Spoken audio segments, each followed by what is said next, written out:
The heart rate monitor didn't beep.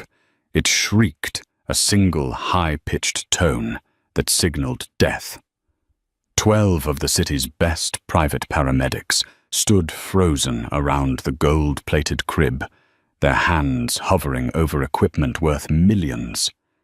Yet they were utterly useless. Rocco Marchetti, a man who could dismantle criminal empires with a single phone call, was on his knees. Tears streaming down his face, begging for a breath that wouldn't come. No one looked at the quiet maid scrubbing the marble floor in the hallway.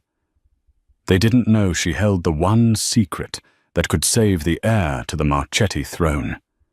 They didn't know who she really was. Not until she dropped her rag, shoved a paramedic aside, and did the unthinkable. The Marchetti estate, located on the secluded cliffs of the Amalfi Coast, but operating with the cold efficiency of a New York boardroom, was not a home. It was a fortress of glass, steel, and paranoia. Aria Vance, known within these walls only as Annie, dipped her sponge into the bucket of grey soapy water. Her hands, once insured for $5 million, each were now red-chapped and smelling of lemon bleach. She kept her head down. That was the first rule of survival in Rocco Marchetti's house: be invisible. "You missed a spot, Annie." The voice was shrill and dripping with disdain. Aria didn't flinch. She knew Vanessa Rocco's fiancé was standing directly behind her. She could smell the cloying scent of Chanel No. 5 and the metallic tang of expensive champagne. "I apologize, ma'am," Aria whispered, her voice rough from disuse. She scrubbed the pristine white marble harder, though there was no dirt there. Vanessa kicked the bucket. It was a casual petty movement, sending a wave of grey water sloshing over Aria's uniform and onto the floor she had just dried. "Look at that," Vanessa sighed, checking her manicured nails. "You're clumsy. I don't know why Rocco keeps you around. If it were up to me, you'd be on the street with the rest of the rats." Aria bit the inside of her cheek until she tasted blood. 3 years ago, she thought I would have been operating on your deviated septum, not cleaning up your spilled drinks. But those days were gone. Buried under a mountain of false accusations, a revoked medical license, and a scandal that had destroyed her life at Johns Hopkins Hospital. Now she was just Annie the mute maid who needed the cash-in-hand salary to pay for her sick mother's dialysis. "Is there a problem here?" The temperature in the hallway seemed to drop 10 degrees. Rocco Marchetti stood at the top of the grand staircase. He was a man carved from granite and shadow, dressed in a bespoke Brahani suit that cost more than Aria's childhood home. He radiated a dangerous, predatory energy. He wasn't just a mob boss. He was a kingpin who controlled shipping lines from Naples to New Jersey. His eyes, dark and intelligent, swept over the scene. The spilled water, the smirking fiancé, the kneeling maid. "No problem, darling," Vanessa said, her voice instantly transforming into a purr. She stepped over Aria as if the maid were a piece of furniture. "Just teaching the help some standards. You know how standards matter." Rocco didn't look at Vanessa. He looked at Aria. For a second, Aria felt a jolt of panic. Did he recognize her? Had he seen the news articles from 3 years ago, the angel of death surgeon? But Rocco just looked at the wet floor. "Clean it up, then go to the nursery. The night nurse is sick. I need someone to sit outside the door while Leo sleeps." "Rocco," Vanessa protested, clutching his arm. "She's filthy. You can't have her near the baby." Rocco pulled his arm away, his expression stony. "Leo has been fussy all day. I don't want the room empty. Annie, go. Wash your hands first." Yes, sir, Arya said quietly. She gathered her bucket, keeping her eyes on the floor. As she hurried toward the servants' quarters to scrub up, she felt a strange knot of tension in her chest. It wasn't fear of Rocco. It was something else. A medical intuition she hadn't used in years. When she had passed the nursery earlier, she had heard baby Leo crying. It wasn't a normal cry of hunger or a wet diaper. It was a high-pitched, breathless wheeze. Stridor. She had recognized it instantly, but she had forced herself to keep walking. She was a maid. Maids didn't diagnose the boss's son. Maids didn't speak unless spoken to. But as she washed her hands with antibacterial soap scrubbing until her skin was raw, the sound of that wheeze replayed in her mind. Something is wrong, she thought. Something is terribly wrong. The nursery was larger than most apartments. It was painted in soft creams and golds, filled with toys that had never been touched. In the center of the room stood a crib made of hand-carved mahogany. Arya sat on a stiff wooden chair by the door, her hands folded in her lap. The house was quiet, save for the distant murmur of security guards patrolling the perimeter and the rhythmic ticking of a grandfather clock. Inside the crib, 6-month-old Leo was sleeping, or at least that's what it looked like. Rocco entered the room 20 minutes later. He had removed his suit jacket and loosened his tie, looking less like a kingpin and more like an exhausted father. He walked to the crib, his hard features softening as he looked down at his son. "He's quiet," Rocco whispered more to himself than to Arya. "He's been screaming for 2 days." Arya didn't speak. She watched Rocco's back. She watched the way his shoulders slumped. He loved this child. That was the only redeeming quality she had seen in the ruthless crime lord. Since Leo's mother, Rocco's first wife, had died in childbirth, Leo was the only thing that mattered to him. Vanessa was just a decoration. Leo was his heart. Rocco reached down to stroke the baby's cheek. He froze. "Leo." The single word hung in the air, heavy with sudden dread. Rocco touched the baby again, then shook him gently. "Leo, wake up." Arya stood up. Her training kicked in before her brain could stop her. She took a step forward, violating the unspoken rule of distance. "Leo!" Rocco's voice rose to a shout. He scooped the baby up. The child was limp, a rag doll. His skin was a terrifying shade of pale blue, tinged with grey around the lips. "Sir," Arya said, her voice trembling. "Put him down. Check his airway." Rocco spun around, his eyes wild. "What? Put him down?" Arya didn't know where the authority came from, but her voice cracked like a whip. At that moment, the door burst open. Vanessa rushed in, followed by Bruno, the head of security. "What's happening? I heard yelling," Vanessa shrieked. "He's not breathing!" Rocco roared, clutching the limp infant to his chest. "Bruno, get the medics now! Get the private team." Bruno spoke into his radio, barking codes. The house erupted into chaos. Alarms blared. But amidst the noise, Arya saw the details the others missed. She saw the slight swelling around the baby's eyes, the rash creeping up his neck. Anaphylaxis, no too slow. Poisonfuhl, aspiration. "Give him to me," Arya said, stepping closer. "Get back." Vanessa shoved Arya hard, sending her stumbling into the wall. "Don't touch him, you dirty stray. You probably did this." "Vanessa, shut up," Rocco yelled. He laid Leo on the changing table, his hands shaking so violently he could barely undo the onesie. Come on, Leo. Come on, fight, little man. The paramedics arrived in under 3 minutes. They were an elite private team on retainer for the Marchetti family, paid specifically to handle gunshot wounds and discreet surgeries. 12 of them crowded into the nursery, carrying trauma bags, oxygen tanks, and a portable defibrillator. Clear the area, the lead paramedic, a man named Miller, shouted. Arya was pushed to the back of the room, pressed against the cold wall. She watched as they swarmed the baby.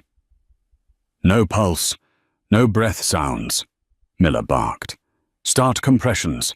Get the bag valve mask ready. Prepare epinephrine pediatric dose. They were doing everything right, by the book. It was the standard protocol for cardiac arrest. But Arya's eyes were locked on the monitor they had hooked up. The rhythm wasn't flat line yet. It was chaotic, and the baby's chest wasn't rising with the bag valve mask. Airway is obstructed, Miller yelled. I can't get air in. He's choked on something. Suction, another paramedic shouted. They shoved a tube down the infant's throat. Nothing. Clear. But the lungs aren't inflating. Miller's face was pale. Sweat beaded on his forehead. It's lower. Throat swelling. Glottic edema. Massive reaction. Intubate, Rocco screamed, grabbing Miller by the collar of his uniform. Put the tube in. We're trying. Sir. The throat is closed shut. I can't see the cords. I can't get the tube in. The panic in the room was palpable. It smelled like sour sweat and ozone. Rocco released Miller and backed away, his hands in his hair. Do something, I pay you millions. Save him. We need to cut, Miller said, his voice shaking. Cricothyrotomy. Surgical airway. Do it. Miller grabbed a scalpel, but his hand was trembling. He was a trauma medic used to stabilizing adults with bullet holes, not performing delicate neck surgery on a 6-month-old infant with a collapsing trachea. He positioned the blade over the baby's neck. Arya watched from the corner. She saw the angle of the blade. It was wrong. He was too low. He was going to hit the thyroid gland. He was going to cause a massive hemorrhage, and Leo would drown in his own blood before he ever took a breath. Stop, Arya whispered. No one heard her. Miller hesitated. I can't find the landmarks. The swelling is too bad. He's turning purple, Vanessa screamed from the doorway. He's dying. Oh my God, he's dying. The monitor let out a warning beep. Oxygen saturation was dropping. 60%. 50%. The heart rate was plummeting. Bradycardia.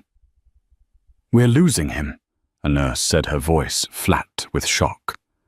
Rocco let out a sound that wasn't human. It was a guttural roar of pure agony. He drew his gun, a sleek Beretta, and pointed it at Miller's head. Save him, or I will blow your brains out right now. Miller was shaking so hard, he dropped the scalpel. It clattered onto the floor. I can't, Mr. Marchetti. I can't get the airway. It's impossible. The room froze. 12 trained professionals, the most powerful man in the city, all of them paralyzed by the inevitability of death. Leo's face was grey. He had seconds left. Arya looked at the baby. Then she looked at the gun. Then she looked at the terrified paramedic. The Annie persona dissolved. The maid was gone. In her place stood Dr. Arya Vance, the woman who had once performed a heart transplant on a neonate during a power outage in Baltimore. She didn't ask for permission. She didn't speak. She lunged. She shoved Miller so hard he flew back into the equipment cart. Before Bruno or Rocco could react, She snatched the dropped scalpel from the floor. "Don't shoot!" Bruno yelled, raising his weapon. "Don't you dare touch him!" Vanessa shrieked. Arya ignored them. She ignored the guns pointed at her back. She ignored the fact that she was signing her own death warrant. She leaned over the baby, her world narrowing down to a single square inch of skin on the infant's neck. "Hold his head," Arya commanded. Her voice was ice. "Now." Rocco was so stunned by the sudden transformation of his cleaning lady that he obeyed. He stepped forward and gripped his son's head. "If you hurt him," Rocco hissed the gun barrel, pressing against Arya's temple. "If I don't, he dies," Arya said. She didn't look up. "Keep your hands steady, Mr. Marchetti, or you'll be the one who kills him." She placed the tip of the scalpel against the throat. She didn't tremble. The room was so silent that the hum of the central air conditioning sounded like a jet engine. Arya didn't feel the cold metal of the gun barrel pressing into her temple. She didn't feel the bruise forming on her hip where she had hit the wall. Her entire existence was focused on the small depression between the baby's thyroid and cricoid cartilage. It was a space smaller than a dime. "One move," Rocco warned his voice, a low growl that vibrated through the floorboards. "One mistake, and you die." "If I don't make this move, he dies anyway," Arya replied. Her voice was unrecognizable, stripped of the subservient maid's lilt, replaced by the commanding baritone of a chief resident. "Hand me the cannula. 14 gauge. Now." The lead paramedic, trembling and pale, fumbled in his kit. He was paralyzed by the surreal nature of the scene, the mob boss, the maid, the gun, and the dying air. He tossed a packaged needle onto the changing table. Arya didn't flinch. She ripped the package open with her teeth, never taking her eyes off the target. "Hold him still," she ordered Rocco. She pressed the scalpel down. A thin line of crimson beaded up on Leo's pale throat. Vanessa screamed from the doorway, a sound of pure hysteria. But Rocco didn't blink. He watched the maid's hands. They were rough red from bleach and scrubbing scarred from manual labor. But they were steady.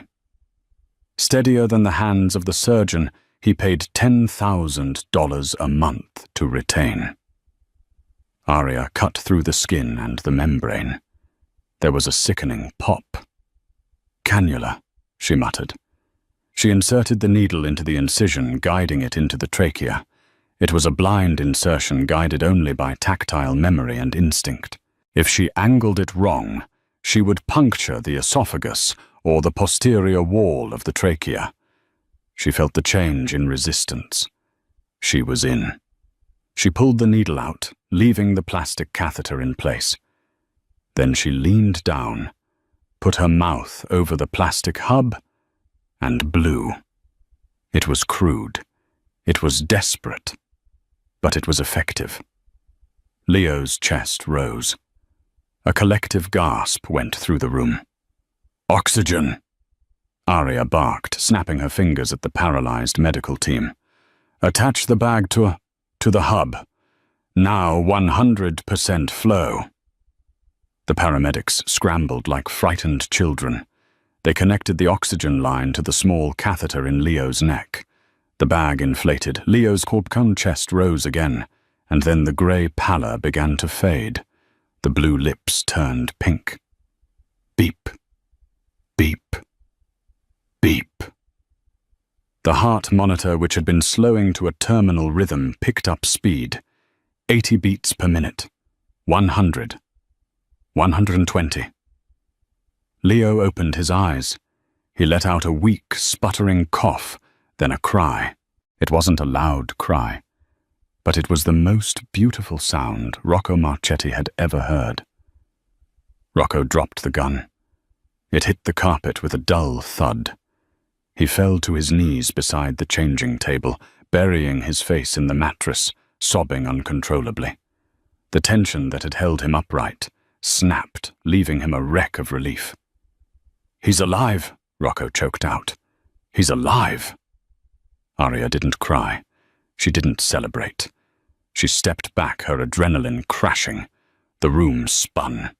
She grabbed the edge of the dresser to steady herself. The lead paramedic, regaining his senses, rushed forward to take over. "Okay, we have an airway. Let's get him to the ambulance. We need to transport him to the clinic immediately." He tried to push past Arya. "Careful with the tube," Arya said, her voice dropping back to a whisper. "It's not sutured.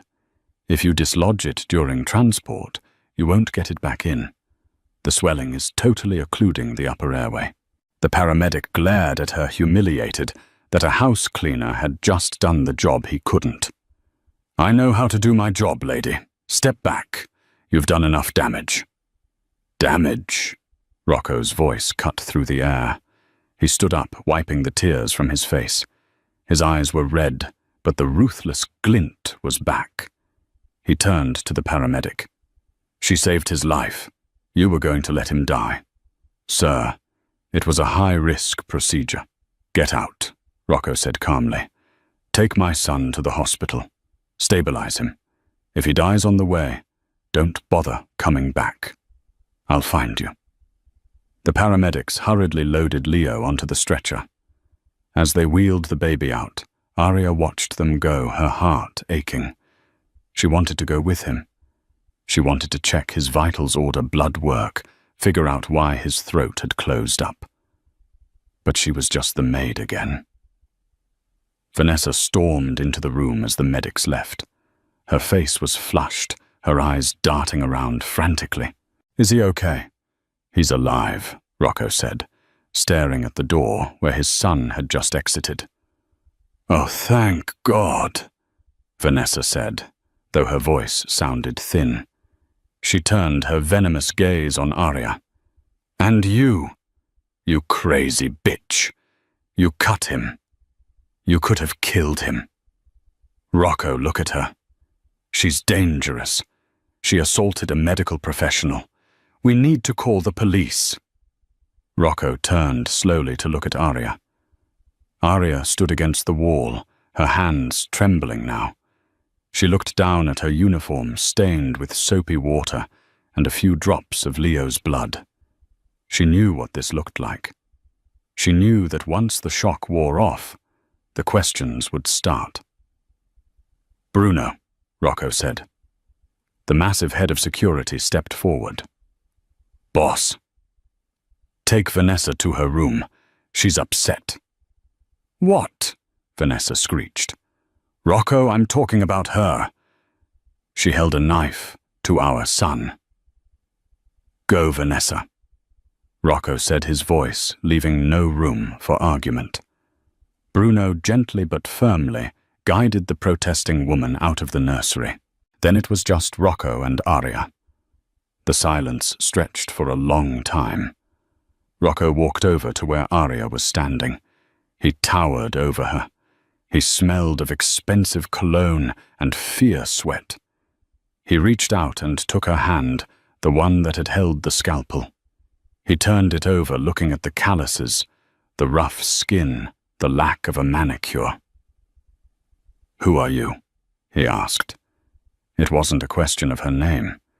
It was a question of her soul. "I'm Annie, sir. The maid." Rocco squeezed her hand hard enough to hurt. "Don't lie to me. I saw how you moved. I saw how you held that blade. You didn't hold it like a killer. You held it like a god. Paramedics panic. Doctors hesitate. You did neither." Arya tried to pull her hand away, but he held fast. "I used to work in a clinic," she lied. "In the Philippines, before I came here." Rocco studied her face, searching for the truth in her tired hazel eyes. "A clinic. And in this clinic, do maids perform emergency cricothyrotomies on infants with improvised equipment?" Arya looked down. "I just did what I had to do." Rocco released her hand. He walked to the window, looking out at the ambulance lights fading into the distance. "You're not going anywhere, Annie," he said. "You're off cleaning duty. From now on, you stay in the guest wing. Bruno will guard your door." "Am I a prisoner?" Arya asked, a spark of her old defiance flaring up. Rocco turned back to her, his face unreadable. "Until I find out who you really are. Yes, because if you're an enemy, I'll kill you for touching my son. But if you're who I think you might be, then you're the most valuable thing in this house." The guest wing was a euphemism.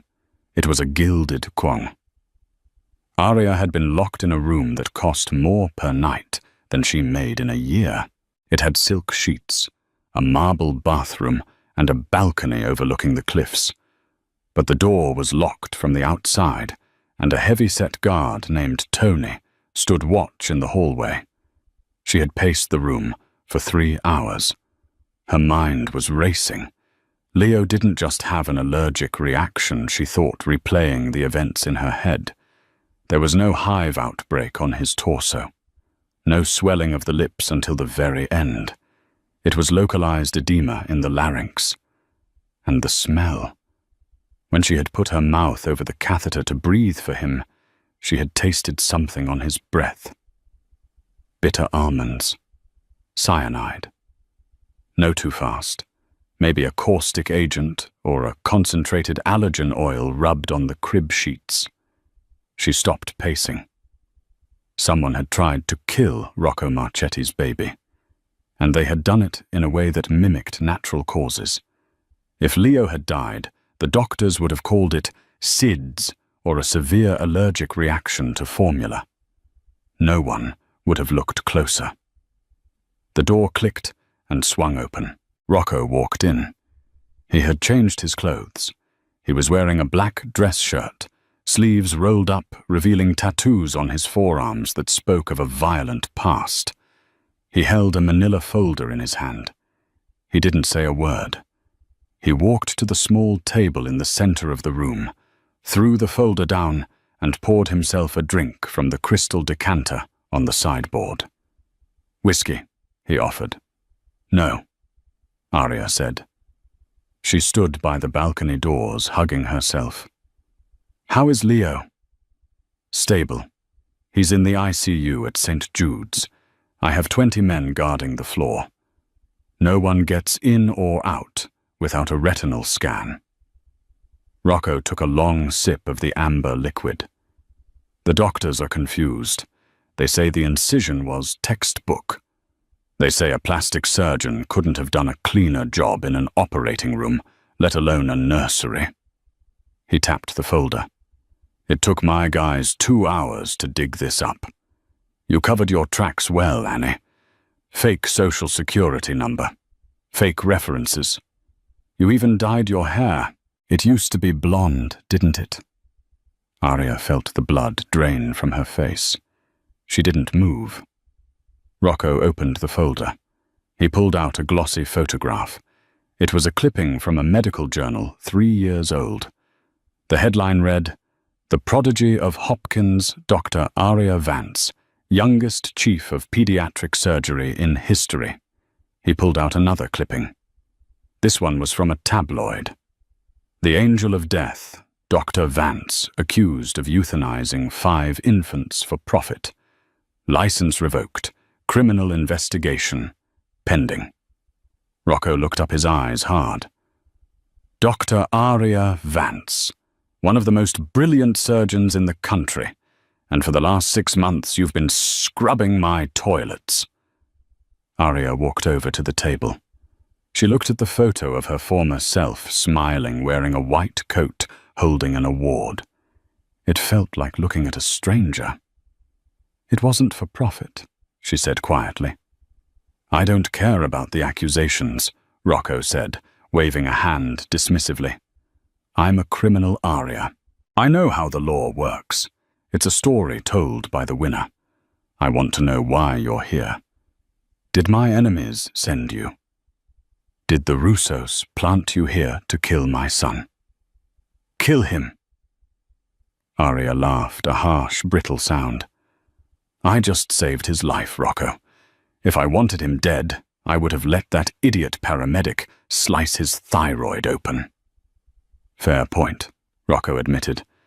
But that doesn't explain why a world-class surgeon is hiding in my house as a maid. I have nowhere else to go, Arya said, her voice breaking. After the scandal, I lost everything. My license, my home, my friends. The medical board blacklisted me. The media camped on my lawn. I couldn't get a job flipping burgers because everyone recognized my face. I needed money. My mother is dying of kidney failure. Her dialysis costs $4,000 a month. I needed a cash job where no one asked questions. Your house manager was hiring. I put on a wig, lowered my head, and became Annie. She looked at Rocco, her eyes wet. I didn't want trouble. I just wanted to save my mom. Rocco studied her. He was a human lie detector. He had survived 20 years in the Mafia by reading micro-expressions.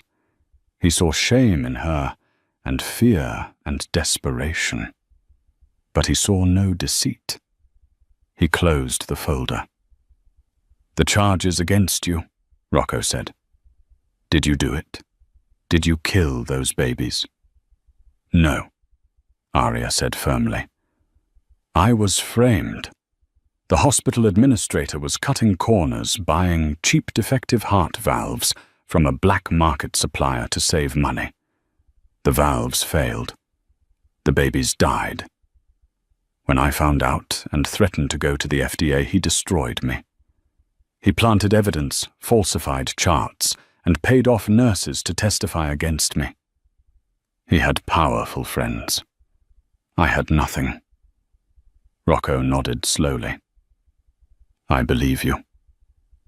Arya blinked, surprised. "You do. I know a setup when I see one, and I know talent. You have the hands of a healer, not a killer." He walked closer to her, invading her personal space. The air between them crackled with a strange electricity. It wasn't romantic, not yet. It was the intensity of two predators recognizing each other. "But we have a problem, Doctor," Rocco said softly. "What problem?" "My son stopped breathing today, and it wasn't an accident." Arya's breath hitched. "You suspect foul play?" "I don't suspect. I know." Rocco's eyes darkened. "The doctors at the hospital found traces of oleander in his system. It's a flower, highly toxic. Someone put it in his formula." Arya gasped. "Oleander? That causes cardiac arrest and respiratory failure. It mimics anaphylaxis." "Exactly. Someone inside this house tried to murder my son while I was in the next room." Rocco turned away, pacing toward the window. "I can't trust anyone. Not my guards, not my staff. Certainly not the doctors on my payroll who almost killed him today." He turned back to her. "I need you." Arya shook her head. "I can't.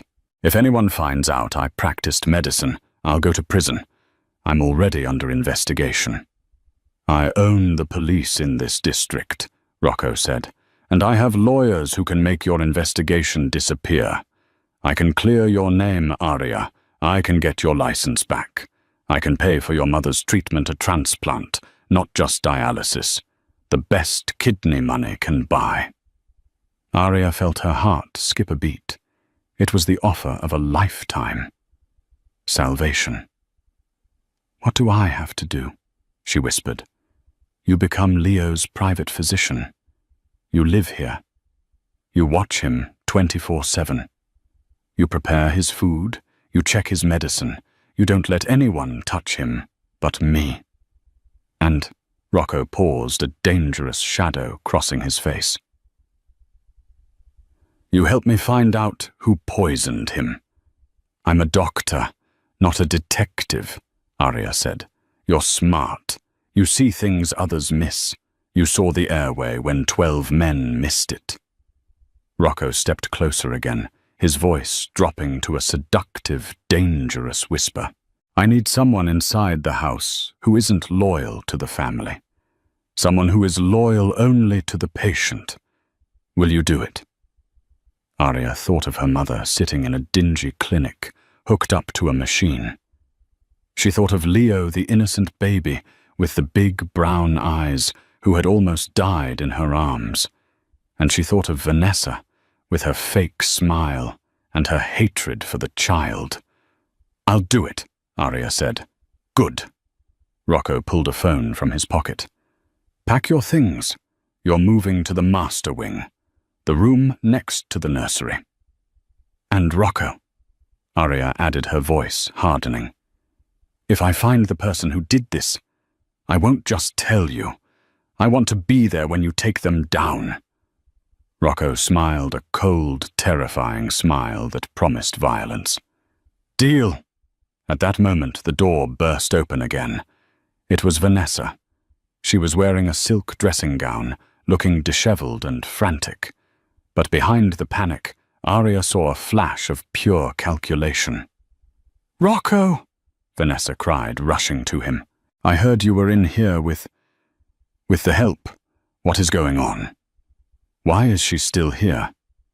Rocco put a protective arm around Vanessa, but Arya noticed his muscles didn't relax.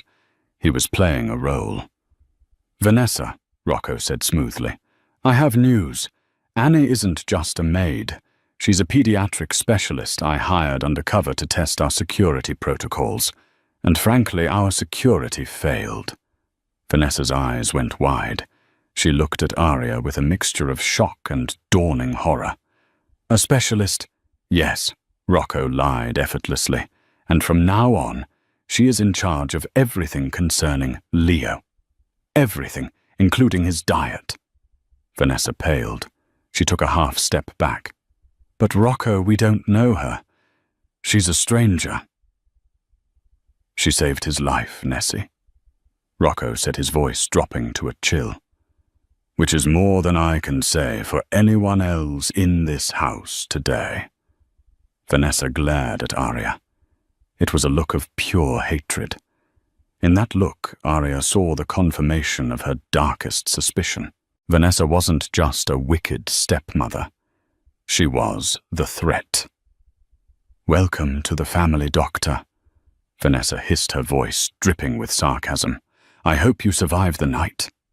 The transition from Annie the maid to Dr. Vance was a seismic shift that rattled the very foundations of the Marchetti estate.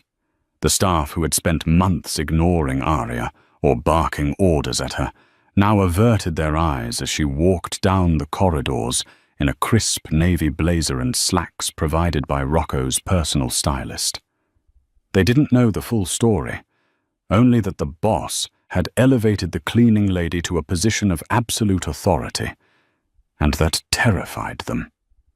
But Arya didn't care about the whispers. She cared about the nursery. For the next 3 days, Arya turned Leo's room into a fortress. She threw out every bottle of formula, every jar of baby food, and every pacifier. She installed a medical-grade refrigerator for his new supplies, which she personally sourced from a pharmacy across the city, escorted by 2 armed guards. Leo was recovering. The swelling in his throat had subsided, leaving only a small red scar where Arya had inserted the cannula. He was back to his babbling self, clinging to Arya with a desperation that broke her heart. He knew in his infant way that she was safety, but the threat was still in the house. On the 4th afternoon, while Leo napped, Arya began her forensic sweep of the room. Rocco had given her free rein. She put on latex gloves and began to sift through the items she had bagged for disposal. If the oleander wasn't in the formula, which the lab results had come back inconclusive on it, had to be transdermal, absorbed through the skin. She picked up a bottle of soothing chamomile night lotion. It was a boutique brand imported from Paris. The seal looked intact, but when Arya held it up to the light, she noticed a tiny pinprick near the neck of the bottle. She unscrewed the cap and squeezed a drop onto a pH test strip she had requested. It didn't turn the expected color. She brought it to her nose. Beneath the heavy, cloying scent of artificial chamomile, there it was again, the faint, acrid whisper of bitter almonds. Concentrated oleandrin extract, she realized her stomach churning. Mixed into the lotion. Every time they bathed him, they were slowly poisoning him. It wasn't a sudden attack. It was an accumulation. They were murdering him by inches. Found something. Arya jumped. Rocco was standing in the doorway. He moved so silently for a man of his size. He looked tired. The circles under his eyes were dark bruises, and his suit jacket was discarded on a chair. The war with the rival families was heating up, and the stress was radiating off him in waves. "This," Arya said, holding up the bottle. "It's the lotion. It's spiked with the toxin. Who bought this?" Rocco walked over, taking the bottle with a gloved hand. His jaw tightened until a muscle feathered in his cheek. "Vanessa. She gave it to the nanny last week. She said it was special for his dry skin." "There's your proof," Arya said, her voice shaking with rage. "Rocco. She's not just a bad stepmother. She's a sociopath. You have to arrest her. Or whatever it is you do." Rocco looked at the bottle, then at Leo sleeping in the crib. He didn't look angry. He looked defeated. "I can't," he said softly. Arya stared at him. "What do you mean you can't? She tried to kill your son." "Vanessa is the daughter of Don Salvatore." Rocco explained, his voice devoid of emotion. "The Salvatore family controls the ports in the south. We are in the middle of a fragile truce. If I touch a hair on her head without absolute, undeniable proof that I can show to the commission, proof that links her directly to the purchase of the poison, Salvatore will declare war. And in that war, thousands will die, including likely me and Leo." "So she gets away with it?" Arya demanded, stepping closer to him. "You're going to let her walk around this house knowing she wants him dead?" "No," Rocco said. He reached out his hand, cupping Arya's cheek. His thumb brushed over her skin, rough against smooth. "That's why you're here. To be the shield I can't be right now. I have to play the game, Arya. I have to pretend I don't know. But you are my eyes. You are my hands." The intimacy of the moment stole the air from Arya's lungs. She looked up into his dark, tortured eyes and saw a man who was trapped in a golden cage of his own making. "I'm not a shield, Rocco," she whispered. "I'm a target. If she knows I know, then she'll come for you," Rocco finished. "And when she does, she'll make a mistake, and I'll be there to catch her." He leaned in. For a second, Arya thought he was going to kiss her. Her heart hammered against her ribs. She wanted him to. God help her, she wanted this dangerous, broken man to kiss her. But he pulled back. "Tonight is the gala," Rocco said, his voice hardening. "The charity ball at the estate. Salvatore will be here. Vanessa will be playing the role of the doting fiancé. You will attend. Me, the maid. No. Dr. Vance, my son's pediatrician." Rocco's eyes glittered. "I want you on my arm. I want Vanessa to see you.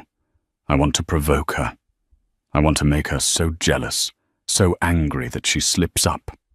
"You're using me as bait," Arya realized. "Yes," Rocco admitted without shame. "Will you do it?" Arya looked at Leo. Then she looked at the man who would burn the world down to save him. "Get me a dress," she said. The gala was a display of obscene wealth. The ballroom was filled with men in tuxedos who had killed for their fortunes, and women in diamonds who looked the other way. The air smelled of expensive perfume, cigars, and fear. Arya descended the grand staircase wearing a gown of emerald green silk that Rocco had provided. It hugged her curves in ways her maid uniform never had, slit high up the thigh, revealing heels that clicked sharply on the marble. She wore no jewelry except for a simple pair of diamond studs, a gift from Rocco an hour ago. The room went silent as Rocco met her at the bottom of the stairs. He took her hand, placing it on his arm. "Don't look down," he whispered. "Look them in the eye. You're not a servant anymore.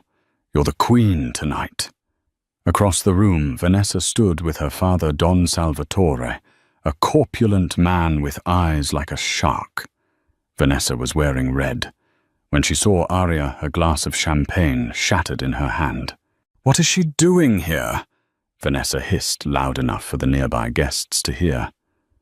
Rocco guided Arya through the crowd straight toward his fiancée and her father. "Don Salvatore," Rocco said, bowing his head slightly in respect.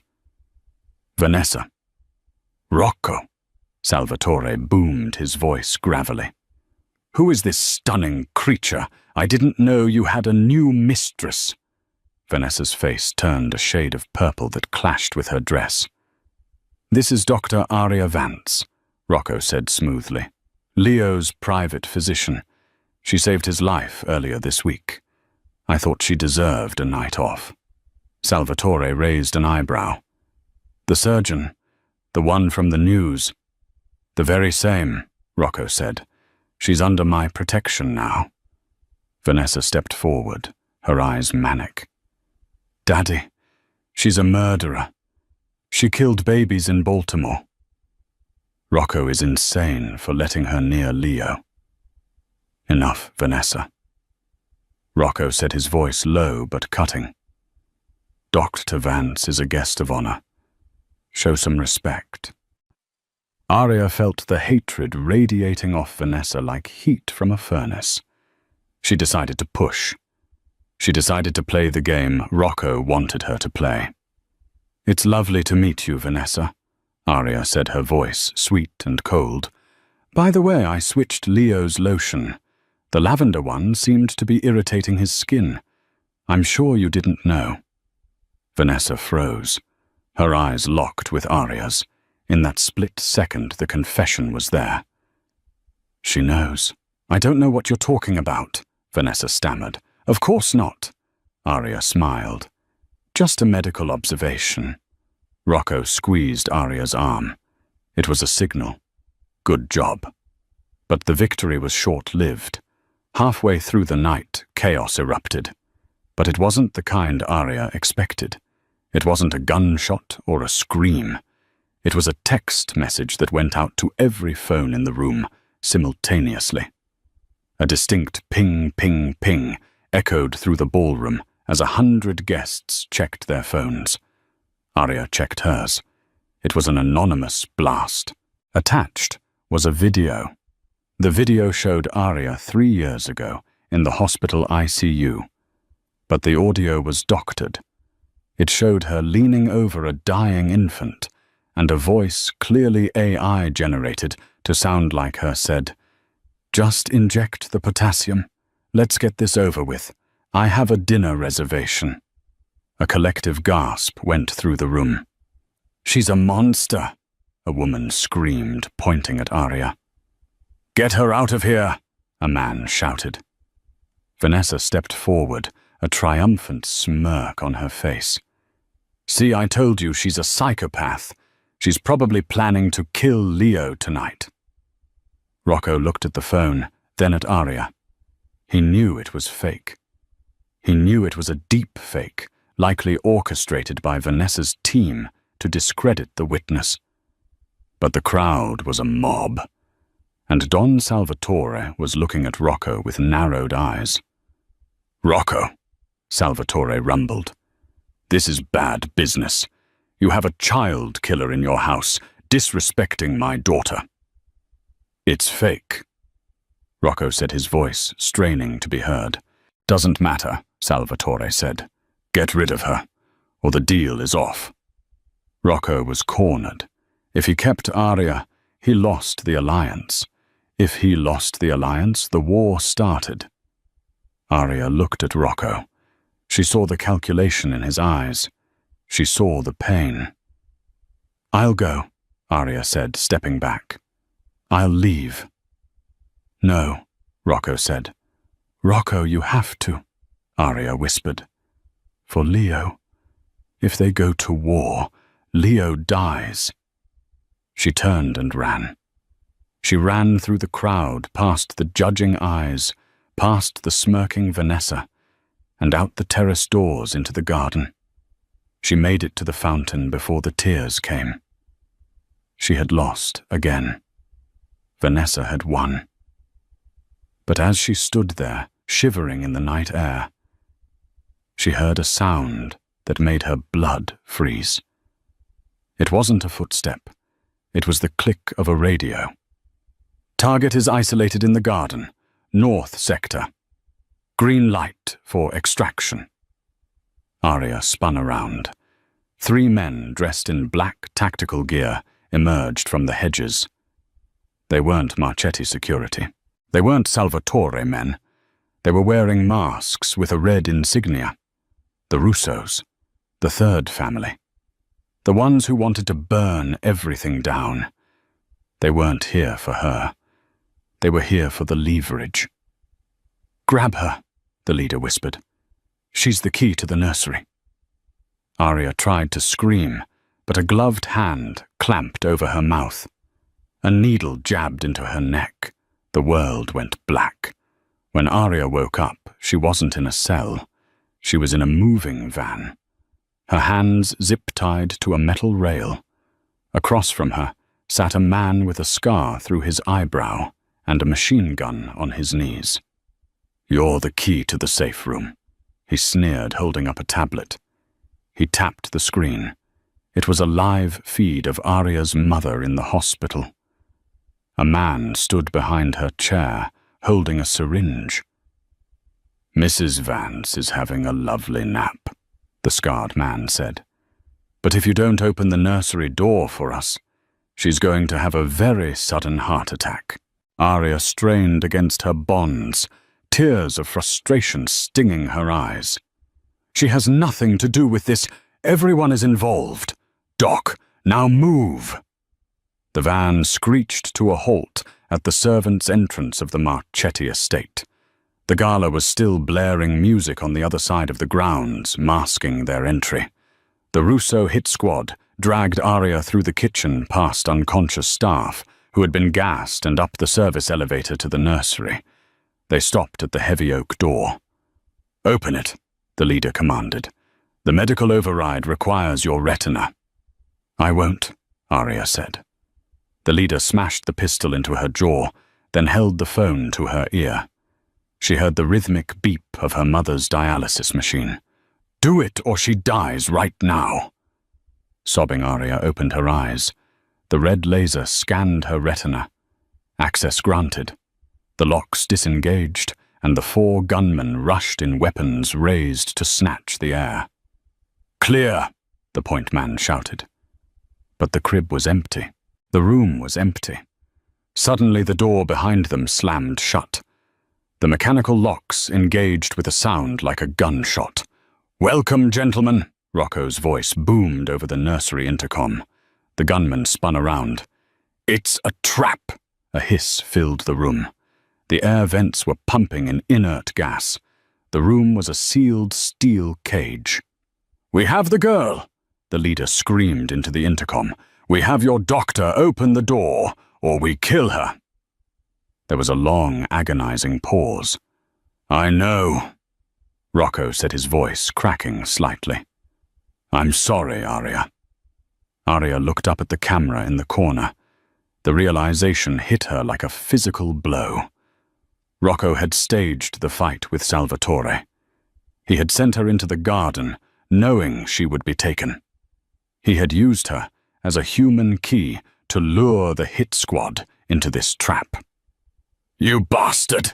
the leader screamed, raising his gun at Arya. "If we die, she dies first. Get down!" The shout came from the changing table.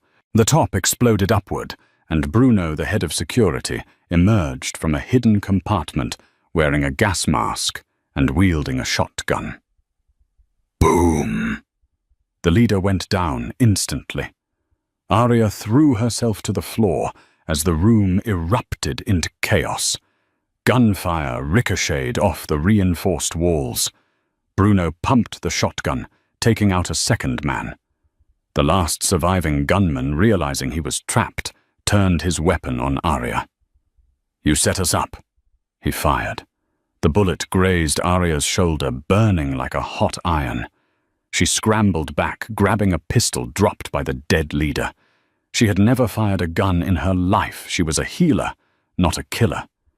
But she thought of Leo, and she thought of her mother. She didn't aim. She just squeezed. The bullet hit the gunman in the knee. He went down, screaming, and Bruno finished him with a blow from the shotgun stock. The door hissed and unlocked. Rocco stood there, holding Leo in one arm and a gun in the other. He rushed to Arya, handing the baby to a guard. "Arya." He fell to his knees, checking her bleeding shoulder. "God, I thought Bruno would be faster." Arya pulled away, her eyes cold. "You used me. You risked my mother." "Your mother is safe," Rocco said quickly. "I secured her hospital room hours ago. The video was a recording." He tried to reach for her again. "I had to catch them, Arya. I needed to know who the mole was." He turned to the gunman, writhing on the floor. "Who sent you? Who gave you the codes?" The gunman laughed, blood bubbling on his lips. He looked past Rocco toward the doorway. "Ask her." Rocco turned. Standing in the doorway, holding a silenced pistol aimed directly at Rocco's head, was Vanessa. "Hello, darling," she smiled wickedly. "I told you the maid was trouble." The silencer on Vanessa's pistol stared directly at Rocco. "Drop it," Vanessa commanded. Rocco and Bruno slowly lowered their weapons. "Why?" Rocco asked, his voice shattered. "I gave you everything." "You gave me a ghost," Vanessa spat, stepping over the body of the gunman she had hired. "You're still in love with your dead wife." "The Russos offered me something real, the shipping routes. All I had to do was give them the air, and the empire would be mine." She shifted her aim toward Arya. But now the narrative changes. The crazy, disgraced surgeon kills the boss and his son, then takes her own life. We'll start with the suicide. Vanessa pulled the trigger. Rocco moved faster than thought. He threw himself in front of Arya. The bullet slammed into his chest, driving them both to the floor. "Rocco!" Arya screamed, her hands instantly slick with his blood. "How touching," Vanessa sneered, walking closer for the kill shot. "Romeo and Juliet." She stepped forward, but her heel caught on an IV tube. Arya, pinned beneath Rocco, saw her chance. She grabbed the scalpel she had dropped during the ambush. With the precision that had made her a prodigy at Hopkins, she threw it. The blade embedded deep into Vanessa's calf. Vanessa shrieked, her leg buckling. Before she could recover, Bruno launched himself at her, delivering a thunderous blow to her temple with the butt of his shotgun. Vanessa went limp. "Rocco, look at me," Arya gasped, tearing open his shirt. Pink froth bubbled on his lips.